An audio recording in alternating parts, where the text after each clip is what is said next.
অবাক হতে হয়। হুঁশ হারিয়ে ঘুষের টাকায় ভরছে যারা পকেট, তারাই কিন্তু দিচ্ছে আপনার আর আমার চরিত্রের সার্টিফিকেট।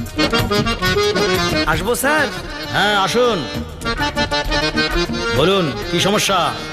একটা চাকরির জন্য করেছি আবেদন, একটা চাকরির জন্য করেছি আবেদন।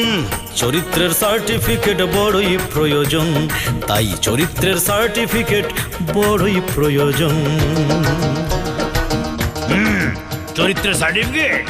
জি জি জি স্যার, চরিত্রের সার্টিফিকেট। কিন্তু আমি তো আপনাকে চিনি না, কি করে বুঝবো আপনার চরিত্র ভালো? স্যার, যারে আপনি চেনেন তাকে সঙ্গেই আনছি আমি, আপনার কাছে ওনার মতো কেউ নাই আর দামি। আমি চিনি কেসে তিনি, আমি চিনি কেসে তিনি, এই যে করুন না দর্শন। চরিত্রের সার্টিফিকেট বড়ই প্রয়োজন।